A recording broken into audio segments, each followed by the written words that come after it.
미국과 중국의 무역 마찰로 시작된 엄청난 폭풍이 몰아치고 있습니다. 미중의 무역 분쟁 또는 미중의 무역 전쟁이라는 표현을 사용하고 있습니다. 그러나 본인은 이번 사태가 그냥 일부분의 마찰이 아니라 전반적으로 이루어질 수 있는 세계 무역 전쟁의 한 부분이라고 생각합니다. 앞으로 이 부분은 미국, 유럽, 중국, 거기에 더 중요한 한국이라는 엄청나게 많은 나라들이 무역 분쟁 또는 전쟁에 휘말릴 수밖에 없는 시초가 되고 있다고 보여집니다.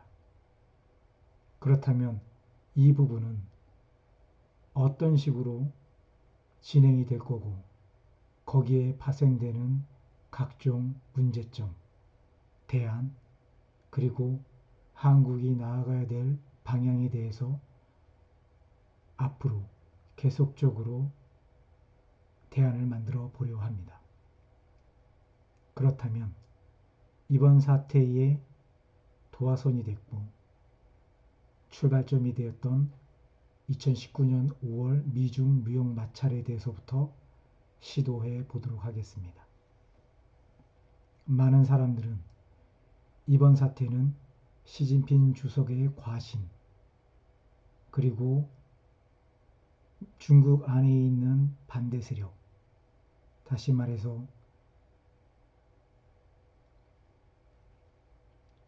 상해를 중심으로 한 세력과 그리고 중국 공산당 세력 안에 있는 다양한 세력들, 그리고 태자당처럼 시진핑 주석을 중심으로 한 현 정부의 관계에서 반대 세력의 개입으로 인해서 어쩔 수 없이 시진핑 주석이 이번 사태를 만들었다라는 의견도 있습니다. 또한 본인은 이번 사태는 계획된 도발 또는 자신감의 하나의 표현이라고 보는 관점을 가지고 있습니다. 왜 그런 관점을 가지게 되었는지 앞으로 그 내용에 대해서 좀 더 상세하고 깊이 있게 다뤄보도록 하겠습니다.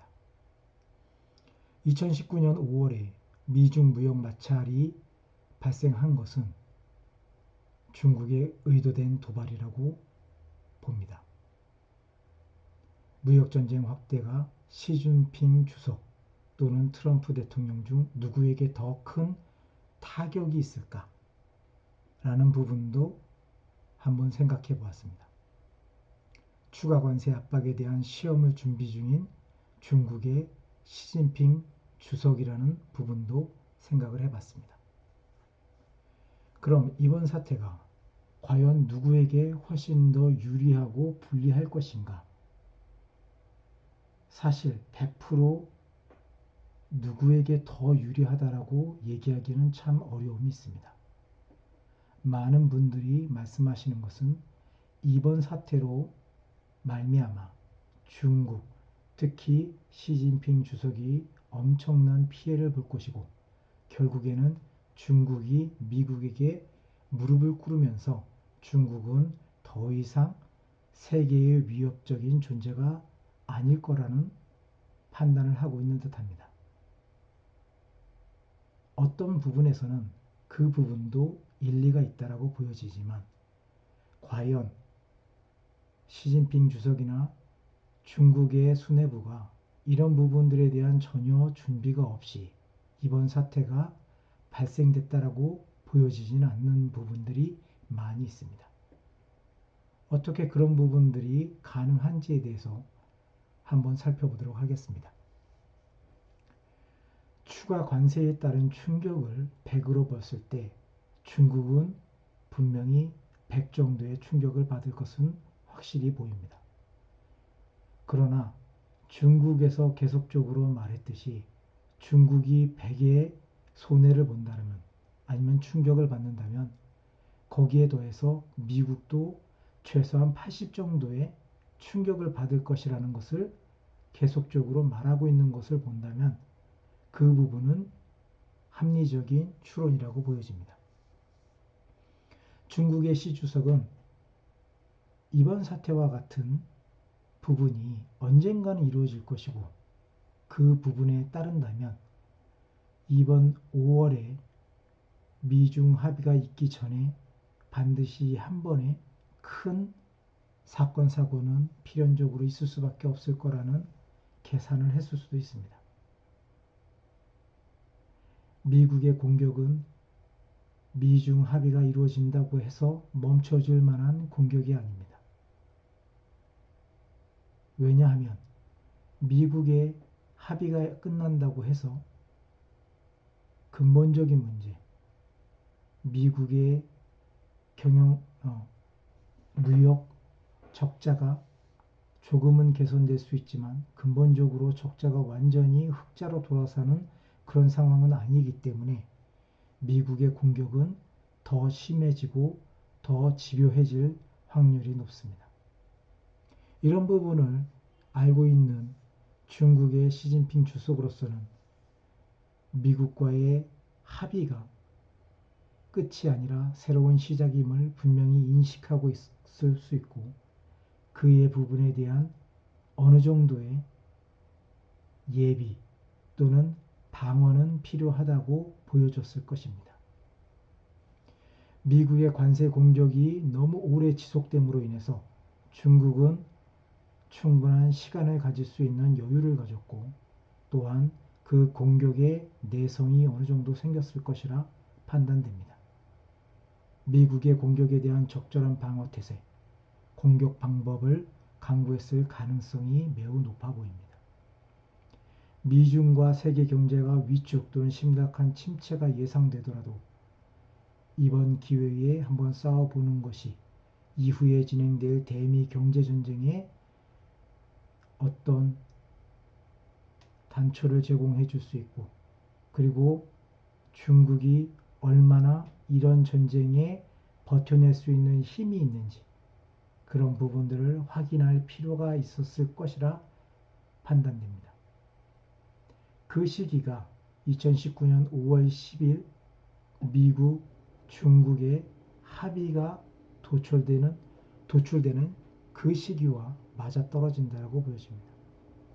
중국 시주석이 이런 보관이나 어떠한 대비 없이 무역 전쟁을 도발하지는 않았을 것으로 보여집니다.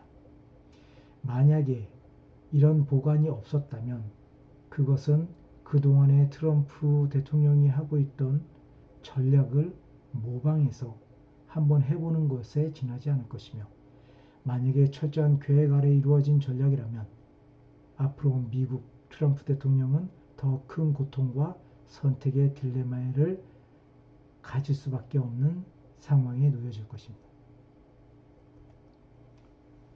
2019년 5월 이후 미중 무역전쟁 확전 시 예상되는 시나리오입니다. 미국의 트럼프 대통령은 보호무역주의를 표방하고 방어적인 형태의 무역을 추진하려 하고 있습니다. 거기에 비해서 시진핑 국가주석은 자유무역주의를 표방하고 공격적인 무역정책을 실시하고 있습니다. 그런데 여기에서 그동안의 미국의 무역 형태와 중국의 무역 형태가 굉장히 바뀌었다라는 인상을 받을 수가 있습니다.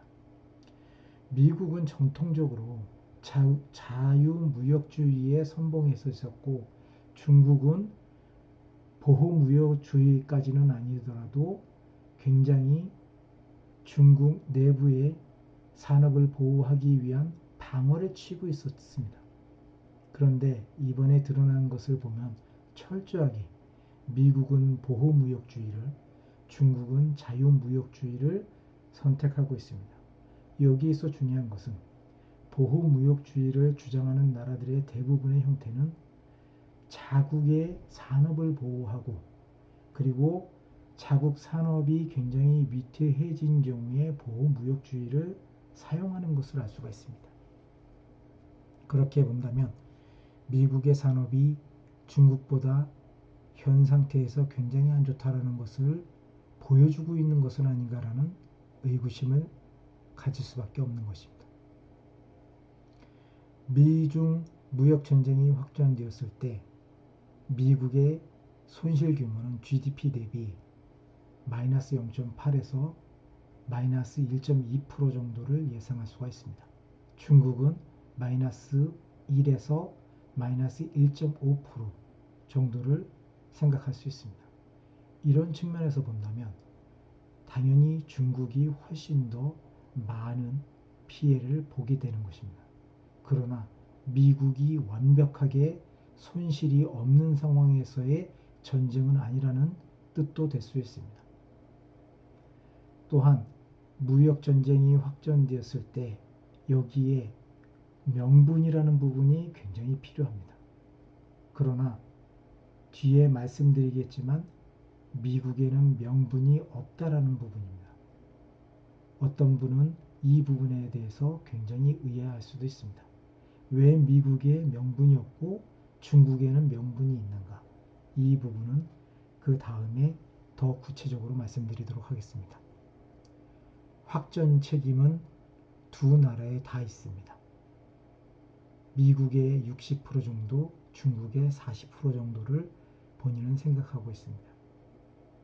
결과를 예측한다면 미국은 금전적인 부분에서 어느 정도 승리를 가져간다라고 보여집니다.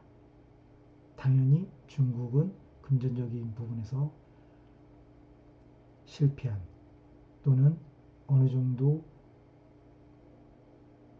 고통을 감내해야 될 수도 있습니다. 그러나 명분, 이 전쟁이 확전되었을 때의 명분에서 본다면 미국은 결코 승리했다라고 볼 수가 없습니다. 중국은 그런 면에서는 훨씬 더 유리한 측면이 있다고 보여집니다. 국제질서의 새로운 리더를 꿈꾸며 명분 쌓기를 시전 중인 중국이라는 타이틀을 한번 만들어 봤습니다. 왜 이런 부분을 말씀드리냐 하면 첫째, 현 미국의 관세 전략에는 WTO 위반 소지를 엄청나게 가지고 있다는 것입니다. 둘째, 중국이 WTO에 미국을 제소하면 현재 중국은 아무런 조치도 취하고 있지 않습니다. 이 부분도 굉장히 의아한 부분입니다. 현재 WTO는 트럼프로 인해서 식물화되어 있는 상태이기 때문에 그럴 수도 있고 아니면 미국에게 더 많은 어떤 WTO에서 말하고 있는 정책과 규정에서 벗어나고 있는 행동을 유발시키기 위해서 중국이 계속적으로 미국의 공격을 받고 있는 듯한 인상도 가질 수 있습니다. 미국은 WTO에서 패소를 예상하게 된다면 WTO 탈퇴를 강행할 수도 있습니다.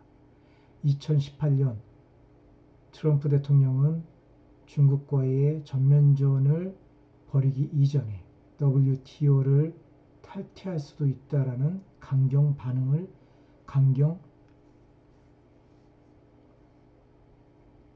의견을 낸 적도 있습니다. 이런 것을 유추해 봤을 때 WTO로부터 충분히 탈퇴를 할 수도 있습니다. 그러나 전문가들은 이런 일은 있을 수도 없고 그런 부분들은 굉장히 위험한 발상이라고 말을 하고 있지만 트럼프 대통령을 예단하기에는 불가능한 부분이 있습니다.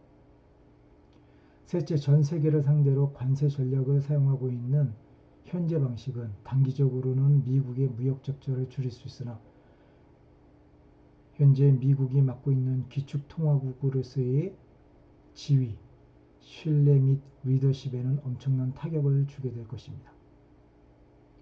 미국에게 최악의 상황은 국제 신뢰 관계의 추락으로 인해서 중국이 의도하고 있는 방향으로 흘러가고 있는 것입니다. 중국이 기축통화국인 미국의 신뢰를 실추시킴으로 인해서 중국의 위안화가 어느 정도 좋은 위치까지 올라간다면 그 부분 이후에 발생할 수 있는 무역 분쟁에서 중국은 충분히 가능성을 염두에 둘 수 있지 않을까 생각됩니다. 미국의 관세 전략에 어떤 근거를 가지고 미국이 이런 관세 전략을 펼 수 있을까?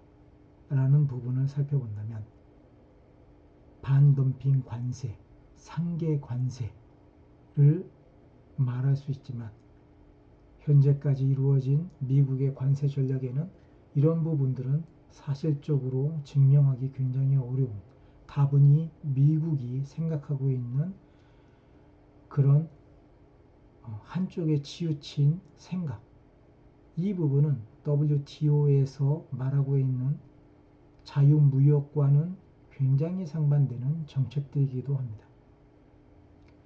또한 미국이 현재 화웨이에 적용하고 있는 국가 안보에 중대한 위협이 되고 있는 경우는 예외를 인정한다 라는 부분도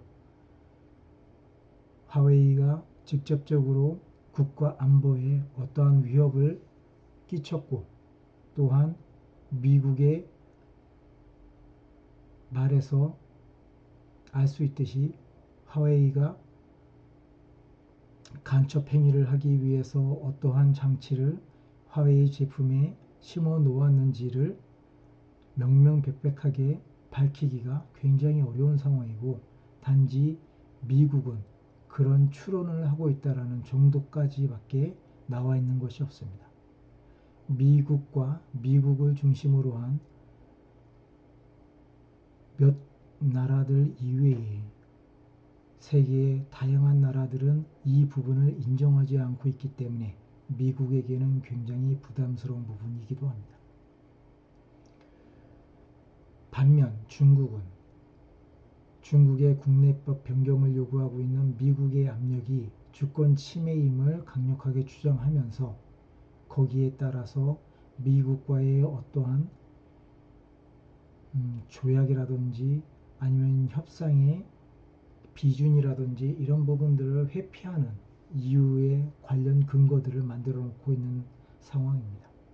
또한 미국이 WTO 규정에 없는 일방적 주장에 따른 관세 부과로 인해 중국이 피해를 보고 있기 때문에 그에 관련된 관세를 부과한다라는 상계 관세 원칙, 이 부분을 주장하고 있는 듯합니다. WTO 정책의 부합, 이 부분은 국제 규정 준수를 하고 있다라는 명분을 중국에게 주고 있습니다.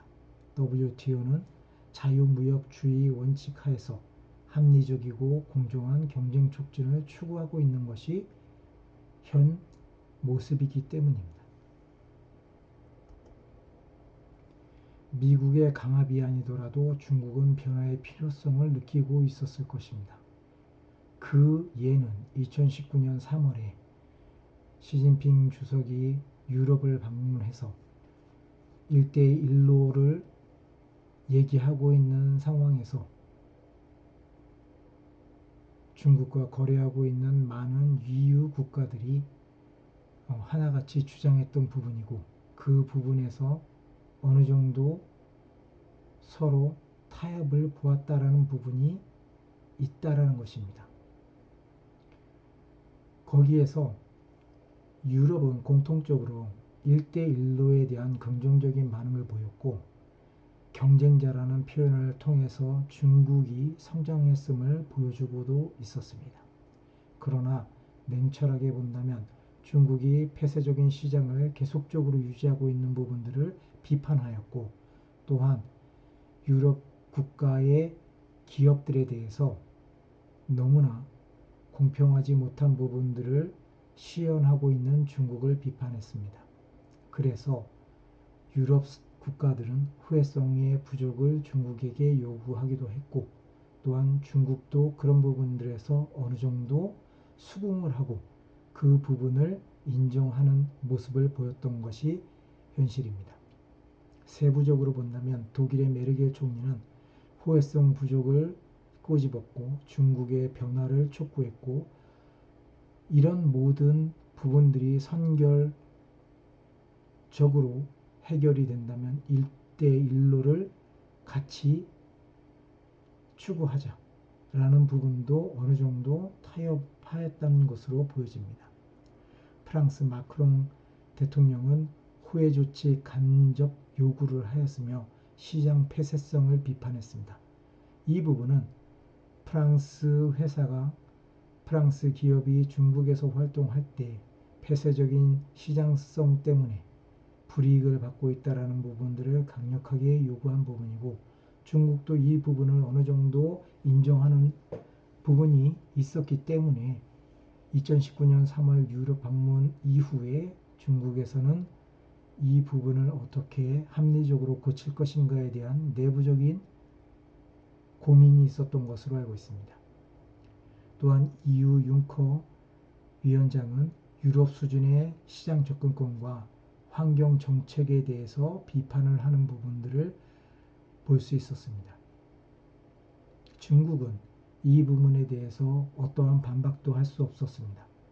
긍정적인 경쟁관계, 상호 불신 타파라는 어떤 원칙적인 부분만 말을 했었고, 거기에서 가장 또 중요하게 얘기했던 것이 1대1로로 함께 나아가자라는 굉장히 애매모호한 표현으로 유럽 방문을 마감 지었습니다.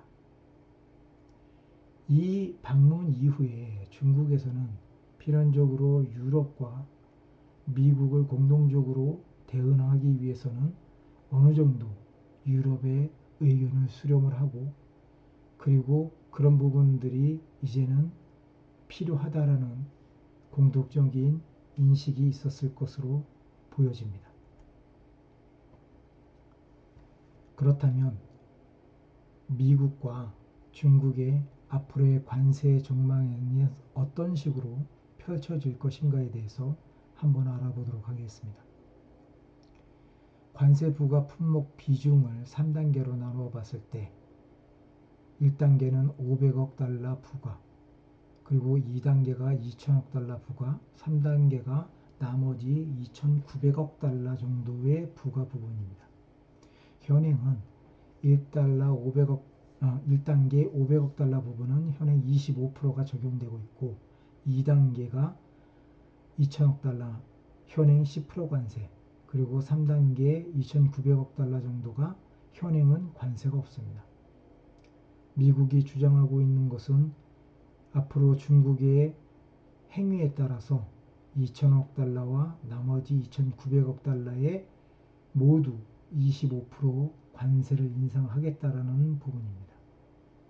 미국은 지난 5월 10일 10% 관세가 물리고 있는 2천억 달러에 대해서 15% 관세 인상을 발표했습니다. 그러나 이 부분은 현재 유보되어 있는 상태입니다. 법적으로는 관세가 인상되었지만 실질적으로 물려지지는 않고 있다는 것입니다.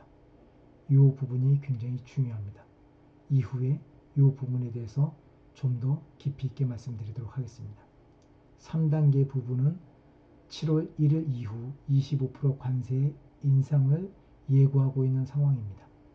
그런데 여기에서 중요한 부분은 2천억 달러와 2,900억 달러에 해당되는 품목이 2천 달러에 해당되는 부분의 24%, 2,900억 달러에 해당되는 부분의 40%가 소비재라는 것이고, 나머지 부분도 미국의 산업과 굉장히 관련성이 많고 미국 수출과도 관계가 많은 중간재 자본재라는 부분입니다.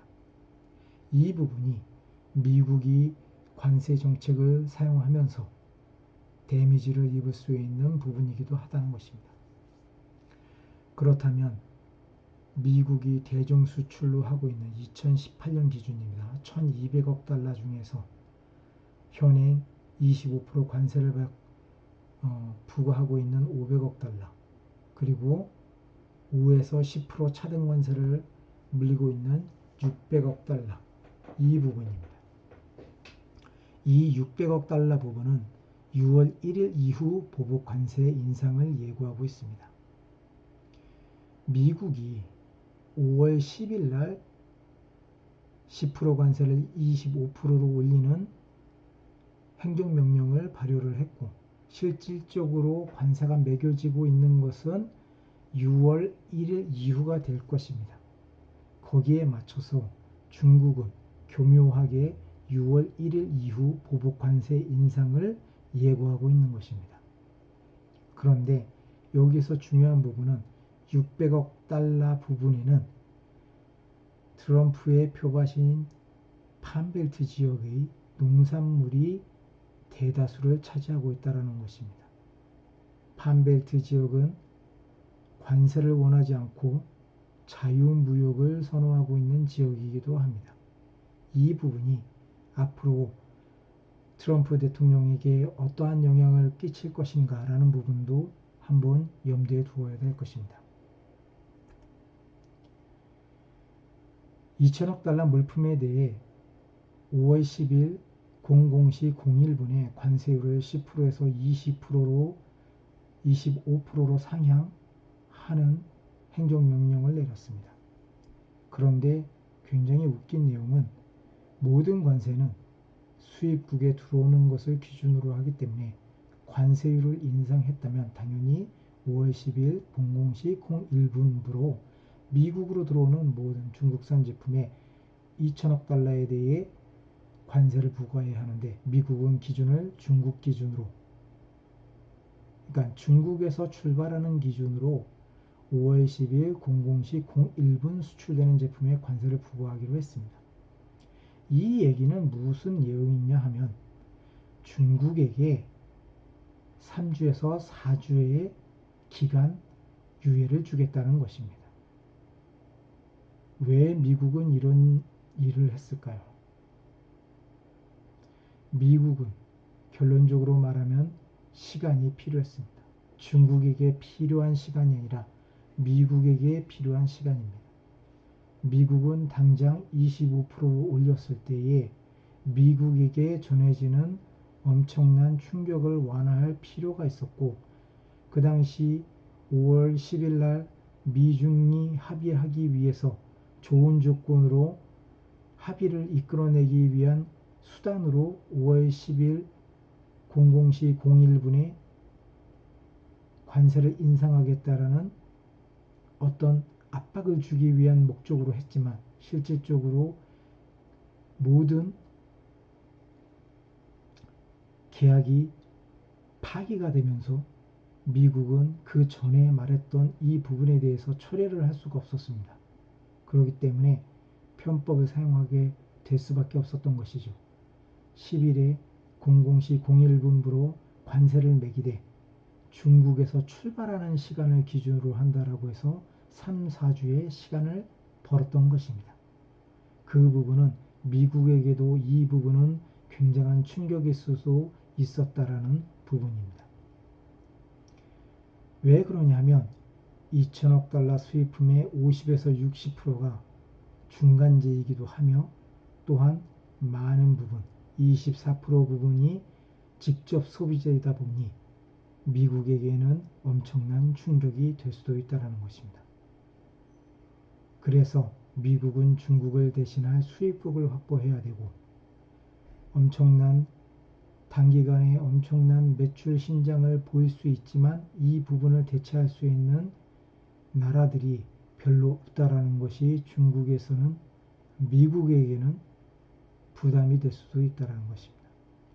480억 달러 규모의 소비재를 중국 수준의 가성비로 미국을 만족하면서 미국의 소비자에게 전혀 충격을 주지 않을 수 있는 그런 수출국을 찾기란 쉽지 않은 상황이었을 수도 있습니다. 2천억 달러에 대해 10% 관세가 부과되고 있는 상황에서도 많은 미국 중소 제조업체에서는 관세의 철회를 요구하고 있으며, 이제 일반 소비자도 관세 철회나 인하를 요구하게 될 수도 있는 상황입니다. 이 정도로 미국과 중국의 경제관계는 뗄래야 뗄 수 없는 긴밀한 관계에 놓여 있다라는 반증이기도 합니다. 대선을 포기할 수 없는 트럼프는 이번에도 트럼프 풋 전략을 사용할 것입니다. 트럼프 풋 전략은 그동안의 트럼프가 많은 무역 협상에서 사용했던 상황을 최악이 아닌 적정선까지만 몰고 가는 트럼프 스타일을 말합니다.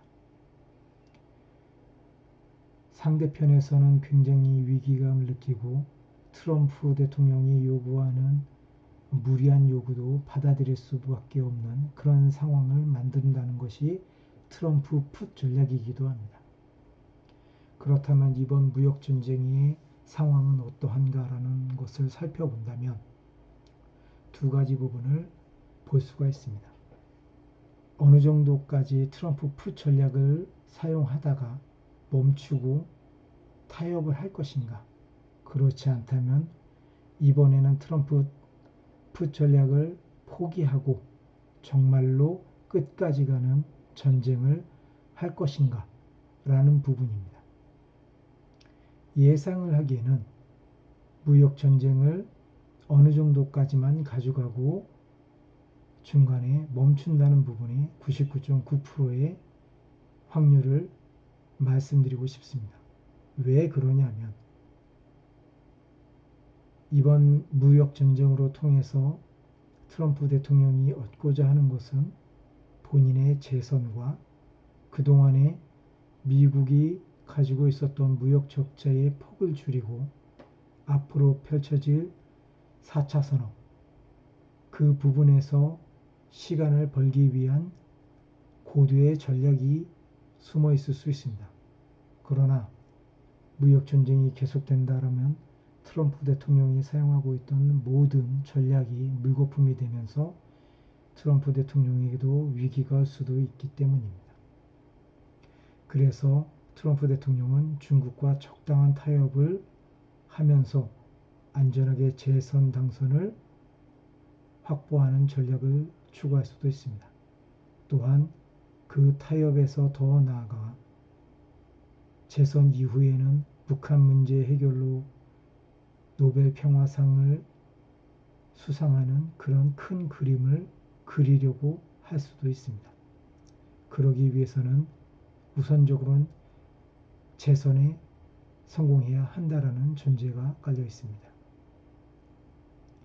혹여나 무역전쟁이 계속적으로 이루어진다면 거기에는 트럼프 대통령이 의도한 부분은 0.01%, 그러지 않고 중국이 트럼프 대통령의 의도와 다르게 강력하게 저항을 하거나 트럼프 대통령이 원하는 방향으로 진행되지 않는 상황이 벌어지기 때문에 트럼프 대통령은 그런 상황을 더 이상 묵과할 수 없다라는 그런 화가 0.09% 작용한다면 무역전쟁은 더 확전될 확률이 높아지게 될 수도 있습니다.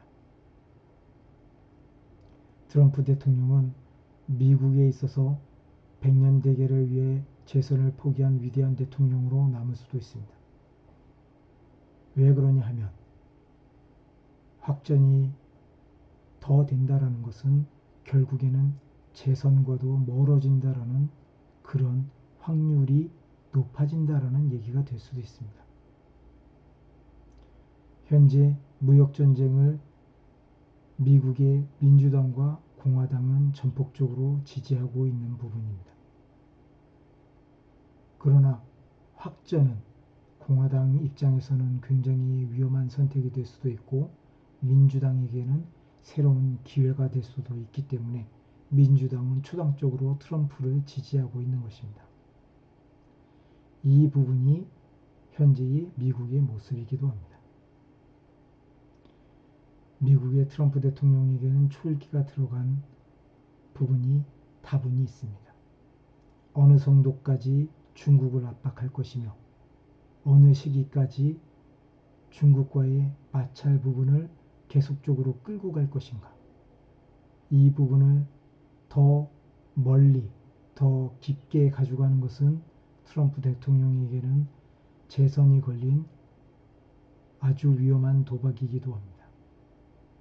그래서 트럼프 대통령은 이런 트러블을 하루속히 마무리 짓고 재선에 모든 것을 쏟아붓기 위해서 강력한 수가 필요하기 때문에 거기에 화웨이는 굉장히 좋은 먹잇감이 아닌가 생각이 듭니다. 화웨이는 현재 중국과 미국의 전쟁에 있어서 중국을 압박하기 위한 굉장히 좋은 먹잇감이 아닌가 하는 생각이 듭니다. 그러나 미국의 이 먹잇감이라고 생각하고 있는 화웨이가 그만큼 굳건하게 미국에 대해서 방어를 해준다면 중국의 입장에서는 훨씬 더 수월하게 무역 전쟁을 진행할 수도 있기 때문에 이 부분도 또한 지켜봐야 될 부분이기도 합니다. 모든 결정은 시 주석의 의중이 더 중요하다고 보여집니다.